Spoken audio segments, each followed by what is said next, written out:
Dear students, today we are going to talk about the anticoagulant drugs. Okay. Now, what are anticoagulants? Drugs that inhibit either the action of the coagulation factors or drugs which interfere with the synthesis of the coagulation factors.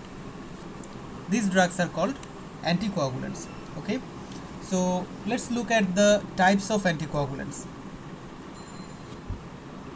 The anticoagulants can be of two types. One is parenteral, that means we give these drugs via injection, and there are some oral anticoagulant drugs. Now, parenteral anticoagulant drugs are divided into two types. One is indirect thrombin inhibitors, and another group is the direct thrombin inhibitors. Okay. So, in the indirect thrombin inhibitor group, there are drugs like heparin, low molecular weight heparin, and fondaparinux. So, the traditional heparin is also called the unfractionated heparin. This heparin is actually made from some animal liver like pigs or cow, etc. Okay, from these sources. And low molecular weight heparin is another type of heparin which is actually made from the unfractionated heparin. This is actually prepared from this one by fractionating it, by dividing it, breaking it down, and then we get low molecular weight heparin. So in low molecular weight heparin we have enoxaparin, we have dalteparin, and others. Okay, and there is another drug which is fondaparinux. Okay, so these are the drugs which indirectly inhibit thrombin, and there are some direct thrombin inhibitors like argatroban, bivalirudin, desirudin, etc. Okay, now let's come to the oral anticoagulant drugs. There are coumarin derivatives like warfarin, which is the most commonly used drug, and there are DOACs. DOACs are the directly acting oral anticoagulant drugs, and DOACs include dabigatran, rivaroxaban, apixaban, etc. Okay. Now let's talk about heparin. So let's look at its structure. A pentasaccharide, it's a molecule which contains a pentasaccharide and a GAG, that means glycosaminoglycan. Pentasaccharide and GAG. Okay, so pentasaccharide can contain 5 saccharide, okay, and a GAG which is like a tail. Okay, so this is a glycosaminoglycan tail. So this can be of varying lengths. Okay, and so a pentasaccharide structure and a glycosaminoglycan structure. Average molecular weight of heparin is about 15,000 Dalton, which varies from 3,000 to 30,000 Dalton. And the GAG chain in low molecular weight heparin is much shorter, so its molecular weight is much less, from 4,000 to 6,500 Daltons. So this is your pentasaccharide molecule, and maybe this is your GAG chain. This is low molecular weight heparin. And in case of unfractionated heparin, this is your GAG chain. Okay, so this is the difference in the GAG chain. Now let's look at their pharmacokinetics. These drugs cannot be given orally. Why? Because they do not cross the biological membrane easily. Okay, then unfractionated heparin should be given not orally, this is intravenously. Okay, sorry for that mistake. What happens that unfractionated heparin should be given intravenously or subcutaneously. Okay, but low molecular weight heparin are only given subcutaneously. So unfractionated heparin is mainly given intravenously. You have to remember that. And low molecular heparin is mainly given subcutaneously, or always given subcutaneously, and this is mainly given intravenously. Then unfractionated heparin has a shorter half-life, about 1.5 hours, and low molecular weight heparin has a longer half-life, about 3 to 12 hours. So the frequency of administration is more in unfractionated heparin and less in low molecular weight heparin.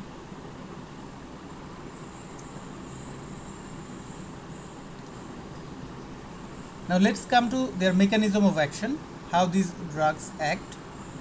Okay, so these drugs act by stimulating antithrombin 3. They stimulate the molecule or agent antithrombin 3, and antithrombin 3 inhibits the action of thrombin, which is this, and they inhibit the action of factor 10A. 10A means activated factor 10. So they inhibit these two things, okay, thrombin and factor 10. This leads to the inhibition of the intrinsic pathway of blood coagulation, right, and also the common pathway being thrombin, and the intrinsic pathway being the activated factor 10A pathway. Okay, so the intrinsic pathway and the common pathway. For that reason, this drug increases the partial thromboplastin time, PTT. This drug increases partial thromboplastin time. So partial thromboplastin time is monitored in heparin therapy. Okay, in unfractionated heparin therapy, we actually monitor this one, partial thromboplastin time. But low molecular weight heparin, that inhibits only factor 10, activated factor 10. Therefore, partial thromboplastin time monitoring is not needed. This is needless.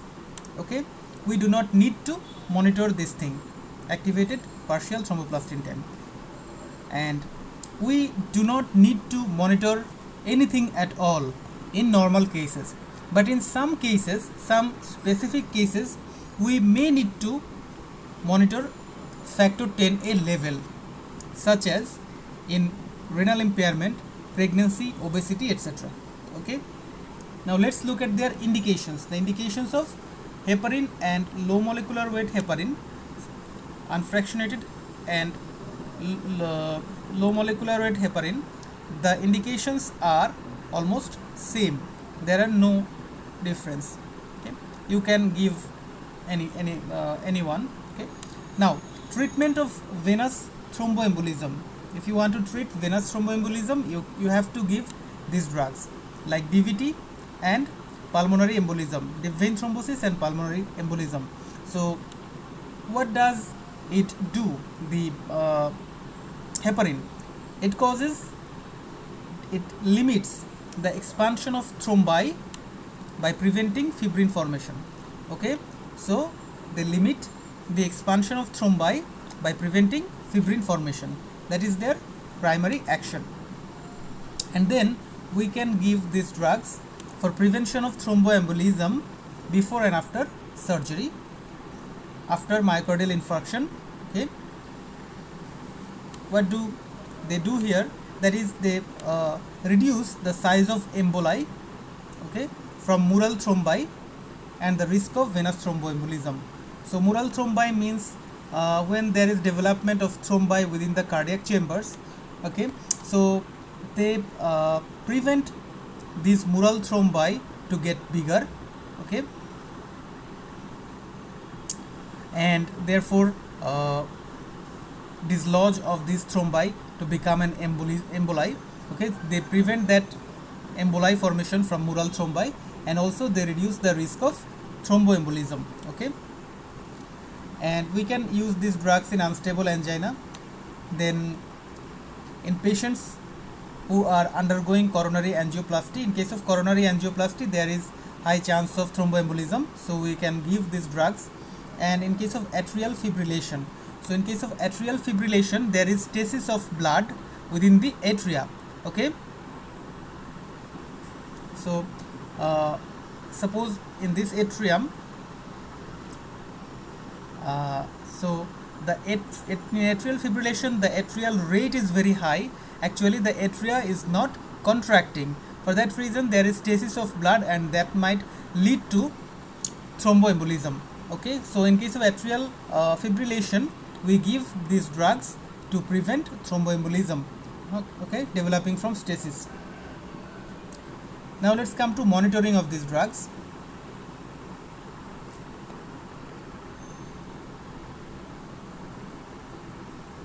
So as I have mentioned earlier that monitoring of unfractionated heparin is done by regular checking of activated partial thromboplastin time levels. Okay, so normal APTT is 30 to 40 seconds, and for patients receiving unfractionated heparin, the normal range would be from 45 to 100. That means 1.5 to 2.5 times of normal. And activated partial thromboplastin time should be measured just 6 hours after starting the heparin therapy, and then daily during unfractionated heparin therapy. Let's look at their adverse effects. Number 1 is bleeding, and the high risk individuals are impaired hepatic and renal function, the patients with impaired hepatic and renal function, carcinoma, elderly patients, etc. Another rare but very severe adverse effect is HIT, that is heparin induced thrombocytopenia. So this is an immunological reaction which occurs mainly after unfractionated heparin therapy. This is very much less common with low molecular weight heparin. It usually occurs with unfractionated heparin. Now what happens here, autoantibodies are produced against heparin, okay, that is in association with platelet factor 4, that lead to platelet aggregation and ultimately thrombosis and thrombocytopenia, because when there is formation of thrombus, okay, a lot of platelet aggregates there, a lot of platelet is deposited there, okay, lot of platelet is deposited here, so in the blood the platelet level falls, therefore there is thrombocytopenia. Okay, now usually that occurs after 5 to 14 days of heparin exposure, and this may lead to MI, pulmonary embolism, DVT, stroke, etc. Okay, so in these cases we have to stop this heparin therapy, and we should give some other drugs like fondaparinux. Okay, and some other adverse effects like allergic reactions and skin necrosis. A skin necrosis mainly occurs with warfarin, but it can rarely occur with heparin as well. Now come to heparin reversal. You have given overdose of heparin and the patient have started bleeding. What should you do? So you have to give the specific antidote, which is protamine sulfate. Okay, protamine sulfate is the specific antidote. So given intravenously, it promptly reverses the heparin action by chemical interaction or chemical reaction. Okay, so heparin is highly acidic and protamine sulfate is highly basic. So this acid and base, they react with each other, okay, and neutralize each other. This is the mechanism of their action. Now let's come to the difference between unfractionated heparin and low molecular weight heparin. This is a very favorite question of some examiners. So let's look at this. We can give unfractionated heparin intravenously or subcutaneously, but low molecular weight heparin, we give this drug only subcutaneously. This has a very short half-life, this has a longer half-life, more chance of bleeding with unfractionated heparin and less chance of bleeding with low molecular weight heparin, more chance of heat, heparin induced thrombocytopenia, and in low molecular weight heparin there is less chance of heat. Monitoring is needed, that is activated partial thromboplastin in time, we see this level, and in low molecular weight heparin we usually do not need any monitoring. And another positive thing about the unfractionated heparin is that it can be given in patients with renal impairment, but in low molecular weight heparin therapy we should not give this drug in CKD patients. Okay, now let's come to the oral anticoagulant drug warfarin. Okay, so warfarin is the most commonly used oral anticoagulant drug. Let's see its pharmacokinetic properties, which is very important. So this drug is rapidly absorbed after oral administration. After oral administration, it is almost completely absorbed, and it is a highly plasma protein bound drug. Almost 90% of this drug is plasma protein bound or more. Now, some drugs have higher affinity for binding with the plasma proteins, so those drugs will displace this warfarin from its binding site, and the drugs will bind themselves. Okay, so that can cause a potential drug interaction. Now this drug is metabolized by cytochrome P450 enzymes, and its half-life is about 40 hours. Let's see its mechanism of action. So gamma carboxylation is required for the vitamin K dependent clotting factors to become functional. Okay, so vitamin K dependent clotting factors are factor 2, 7, 9 and 10. So these factors are non-functional in the plasma. When these gets carboxylated, okay, gamma carboxylation occurs in those things, they become functional, not activated. These are not yet activated. Activation needs the pathways, okay, intrinsic and extrinsic pathways, but these factors become functional. Without being functional, these factors cannot be activated. Okay, so first they have to become functional and then they will become activated. So they requires gamma carboxylation. Now what happens, that active vitamin K should be oxidized to vitamin K epoxide during this process. So during this gamma carboxylation process, active vitamin K should be oxidized to vitamin K epoxide. Without this process, this gamma carboxylation cannot happen. Okay. So this vitamin K epoxide should be reduced by vitamin K epoxide reductase to become active again. Okay, so that it is reduced, so this becomes active once again. Now warfarin blocks the enzyme vitamin K epoxide reductase, so the amount of active, that means reduced form of vitamin K, that progressively decreases.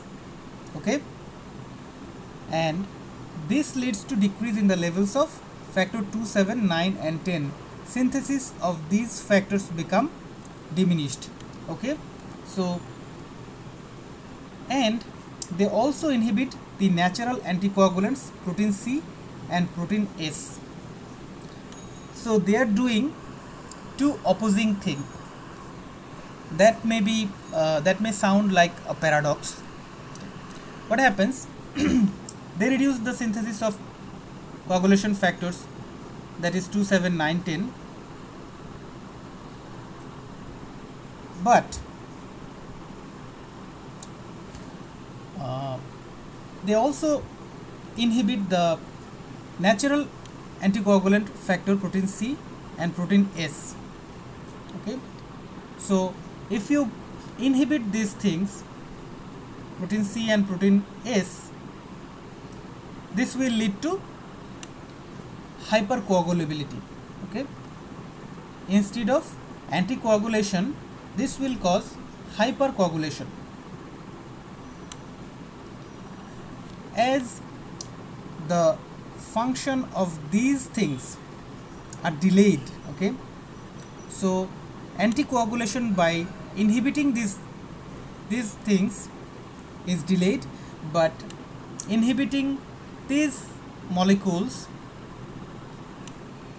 are immediate. So first, a transient hypercoagulability can occur after warfarin therapy, and then at the later stage this will cause anticoagulation. Okay, so in order to prevent this thing, in order to prevent this hypercoagulability at the start, we give parenteral anticoagulant therapy such as heparin. So if we give heparin, then the initial hypercoagulability is prevented, and then we can withdraw this heparin and we can continue with the warfarin, so that this will act on these things, factor 2, 7 and 9, 10, and there will be a maintained anticoagulation. Okay, hope that makes sense. Now come to their indications. These indications are more or less same like the parenteral anticoagulants. Prevention and treatment of DVT and PE, that is deep vein thrombosis and pulmonary embolism. We can give these drugs in atrial fibrillation to prevent stroke. In patients with prosthetic heart valves, in order to prevent stroke. In protein C and protein S deficiency, there is a hypercoagulable state, so we can give these drugs to antagonize them. And then an autoimmune disease, which is antiphospholipid syndrome, where there is increased chance of blood clotting, therefore there is increased chance of thromboembolism, so we can give these drugs here. And then we can give these drugs in case of various surgeries like orthopedic and gynecological surgeries to prevent venous thromboembolism. Now let's come to the initiation of warfarin therapy, how we should initiate warfarin therapy.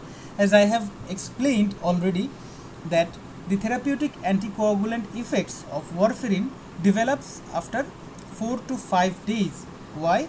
Because warfarin inhibits the synthesis of new clotting factors but does not inhibit already present clotting factors. Okay, they inhibit the synthesis of new factors, but the clotting factors which are already present in the blood vessel or in the blood, they cannot inhibit these things. Okay, they cannot inhibit. So the action of these things are present. So the circulating clotting factors need 4 to 5 days to be eliminated naturally. After 4 to 5 days, these things will be naturally eliminated. Now, when rapid anticoagulation is required, we first start therapy with heparin and then start warfarin 3 days before withdrawal of heparin therapy. So you are willing to start warfarin therapy. So first you have to give heparin therapy. You are starting heparin therapy. Suppose on day 1 you are starting heparin therapy. You will continue this heparin therapy for 5 days. Suppose you will continue this therapy for 5 days, 3, 4, 5 days, and after 5 days you will withdraw. So at the third day you will start warfarin therapy.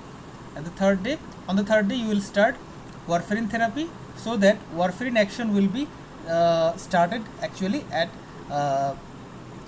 this period. That means on the 6th day.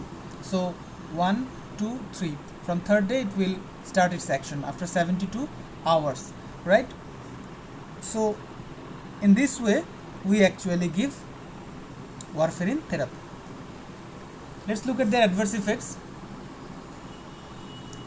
Of course, the first adverse effect is bleeding. Then skin lesions. Skin lesions are rare, but these things can occur in patients with protein C and protein S deficiency.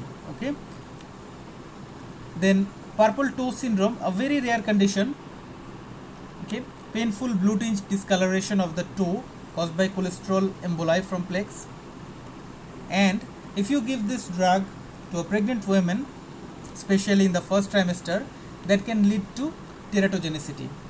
Things like patent ductus arteriosus, coarctation of aorta, CNS defects, nasal hypoplasia, etc. This can occur in the baby. Now monitoring. You have to monitor this drug. This drug is a very dangerous drug. Why? Because warfarin is a narrow therapeutic index drug.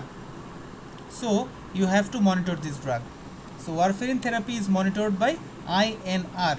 What is INR? This is the international normalized ratio. Now what is an international normalized ratio? This is the ratio between the test and control PT. That means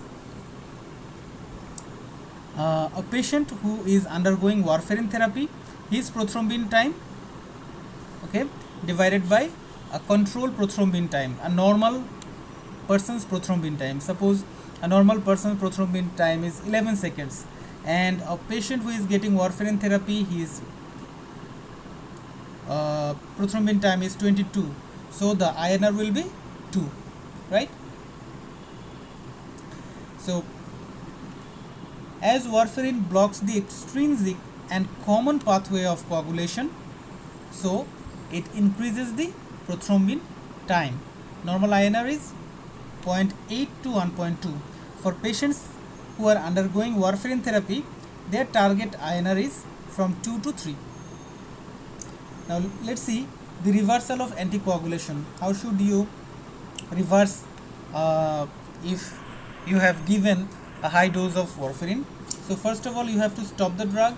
You have to administer vitamin K injection. This is the antidote for warfarin overdose, and it takes about 24 hours to act because new factor synthesis requires around 24 hours. So this is important because within this time the patient's condition can get worse. So what would you do in the meantime? In the meantime, you will give PCC. PCC means prothrombin complex concentrate, or if this thing is unavailable, you cannot avail this product, then you can give FFP, fresh frozen plasma. But remember that PCC is always better than FFP. Now let's see some drug interactions. If you give warfarin with aspirin, what aspirin does, aspirin displaces warfarin from its plasma protein binding sites and may cause warfarin toxicity. So more warfarin will be free, so that will lead to warfarin overactivity, that means toxicity, that means bleeding. Okay, and warfarin if you give warfarin with these drugs like amiodarone, metronidazole, fluconazole, cotrimoxazole, these are enzyme inhibitors. So these drugs inhibit warfarin metabolism and thereby they increase the risk of bleeding. And if you give some other drugs like barbiturates or rifampicin, these are enzyme inducing agents, so they will increase in warfarin metabolism and thereby they will decrease its effects. Now come to the drugs. You have to know the names of drugs only. You don't need to remember everything about these drugs. So these drugs are dabigatran. This is a direct thrombin inhibitor. There are other drugs like rivaroxaban, apixaban and edoxaban. So these drugs competitively inhibit factor 10A, that means activated factor 10. And one thing you can remember about rivaroxaban, that rivaroxaban is recommended for the treatment of COVID-19. Let's see the indications of these drugs. Okay, so these drugs are used mainly where you cannot use warfarin. Okay, where warfarin cannot be used, there you can use these drugs. maybe the patient cannot tolerate warfarin, or there are some contraindications of warfarin. For that reason, you can use these drugs in these conditions like non-valvular AF, atrial fibrillation, then orthopedic surgery, treatment of venous thrombosis, pulmonary embolism, okay, deep vein thrombosis, this is DVT, acute coronary syndrome, etc. And one question may come in your exam, that anticoagulant use in COVID-19. Why we should use anticoagulants in COVID-19? Because COVID-19 patients have a tendency or an increased chance of developing pulmonary embolism. Okay, so to prevent this thing, we give anticoagulant drugs. Now, but all of the COVID-19 patients do not need anticoagulants. Okay, so who are the patients require anticoagulants more than the others? Like elderly people, male people, suppose more than 50 years of age, a male person, you can consider anticoagulant therapy for him. Okay, obese patients with cancer, history of previous venous thromboembolism, you will of course consider an anticoagulant, and comorbid diseases like diabetes, asthma, hypertension, etc. Now, low molecular weight heparin is used when the patient is in hospital and his condition is severe. Then we choose injection, right? So this drug we choose low molecular weight heparin, like enoxaparin, and when the patient has got better or the patient is at home, then we prefer rivaroxaban. We prefer oral anticoagulant therapy like rivaroxaban. Hope you guys have enjoyed this lecture. Until next time, goodbye.